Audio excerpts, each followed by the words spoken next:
Okay, let's get started. Welcome to the Neurodivergent Family Tips and Support for Living with Neurodivergent. I'm Annette Du Bois. Welcome to this evening's presentation, and thank you very much for joining me and sharing this part of the evening with me to learn more about living with neurodivergence within your family. So why you're here?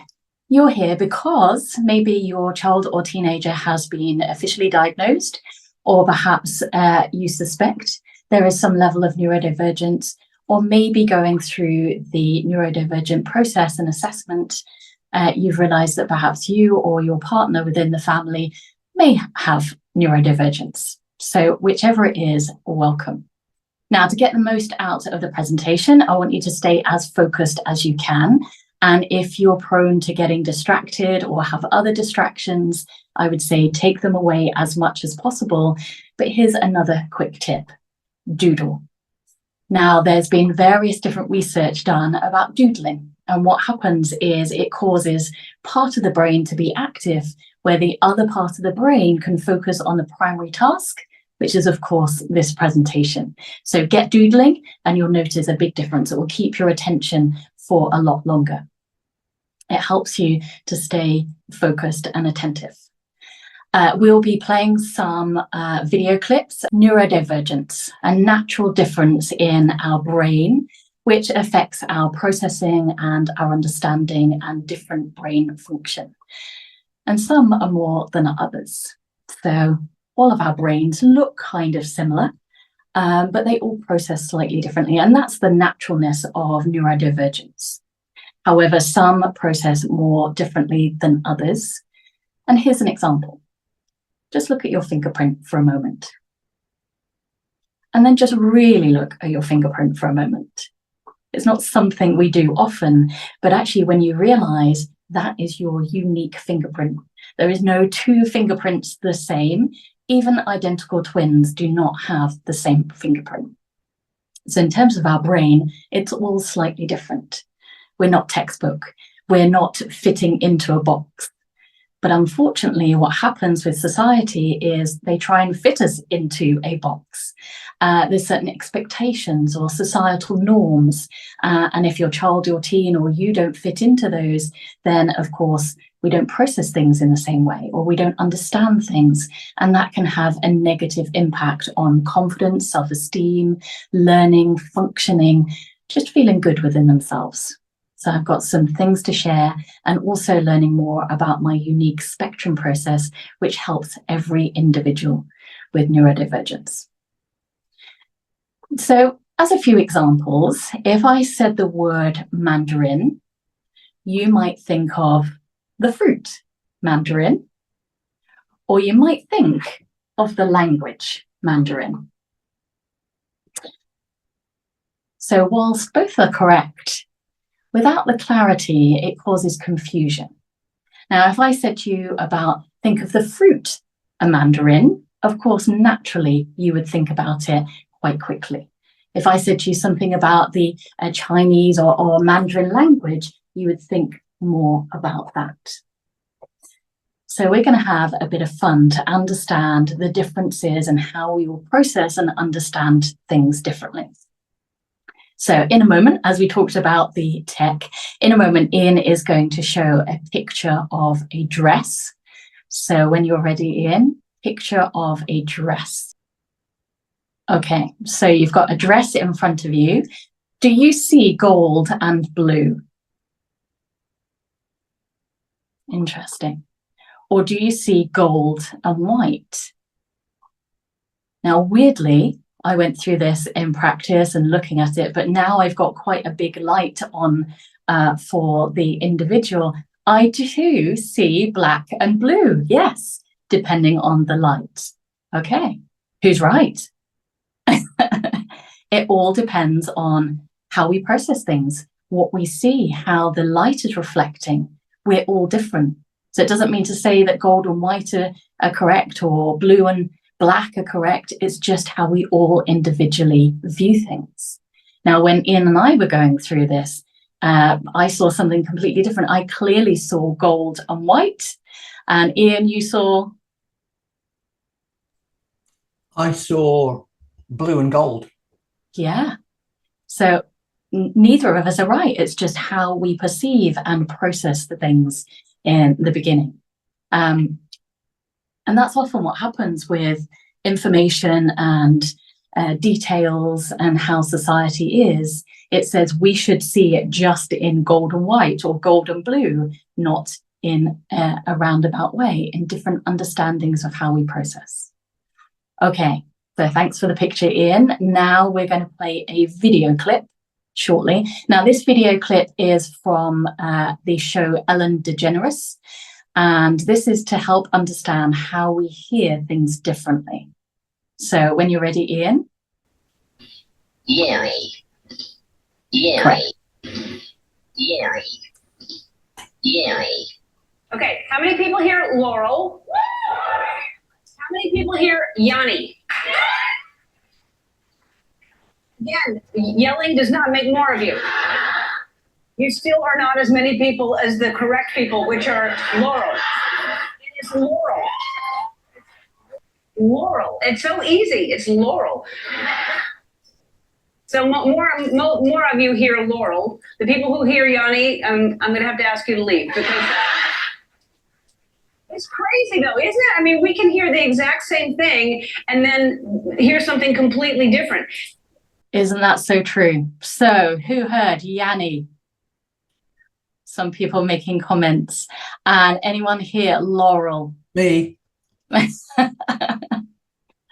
Okay, and interesting when we hear it a few times. Yes, some of you saying that you hear one and then the other. Yeah. I definitely heard Yanni, and I can't understand how Ian hears Laurel and the other way around. Yeah. So we hear and process the different sound frequencies that creates the understanding of the word that we hear. And even if you heard it a few times, and I've been through this a number of times, both Ian and I, and we just can't understand how to hear the other one. You might be the same. So Yanni or Laurel, but it's actually how we hear and process things. And isn't that interesting from the point of view of understanding if your child was in school and they were in a lesson and they were hearing one thing, but actually the teacher was trying to explain it in another way or the other way around. They're just not going to get it. Just like I don't get Laurel and Ian doesn't hear Yanni. It's just exactly the same. It's how we process things. But if we're causing people to only understand it in one way, we're going to have a big problem. So the next video, and this is going to blow your mind. Blew my mind even more. Okay, I'm going to play a clip. Listen carefully to this. All right, now I'm going to play a different clip. The juice of lemons makes fine punch. Now I'm going to play the first clip you heard. It's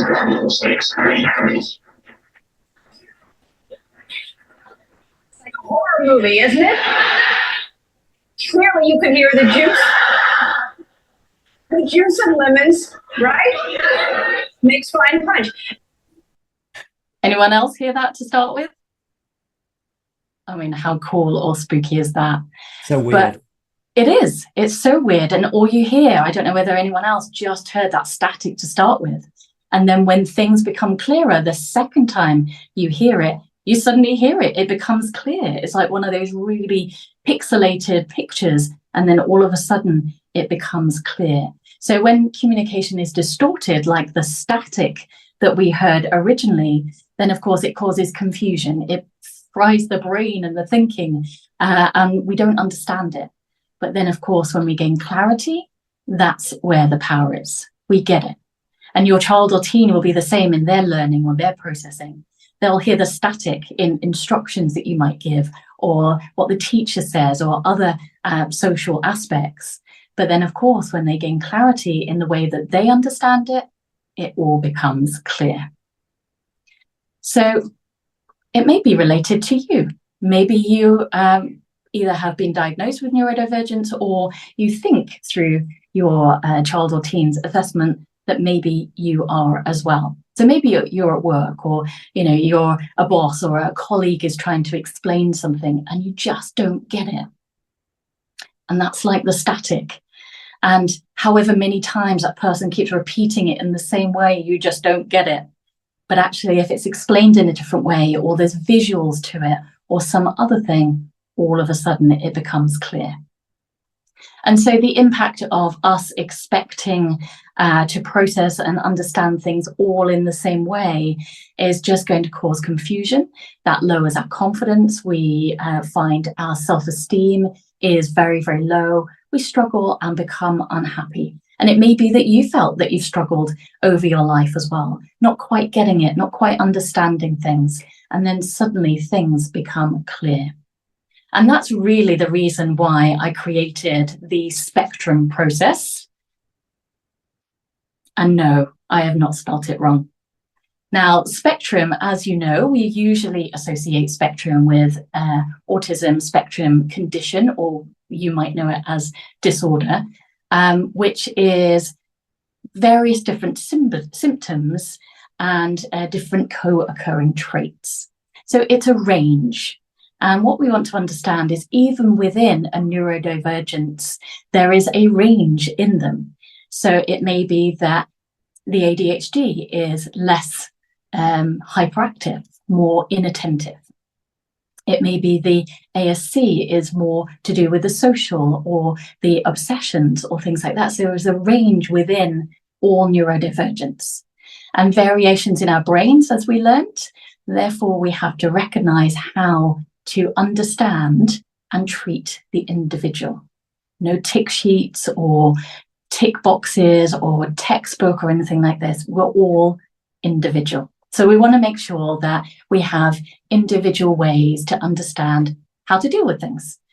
So quite often we'll have a label associated with a neurodivergent condition, and you might be the same. So you might be at that point where you're maybe not necessarily knowing whether to go through the whole assessment and diagnosis because you fear that there is going to be some label branded on your child or teen, or maybe branded on yourself through the diagnosis. And often there's a negative association with any condition, especially where society is slanted in a certain way.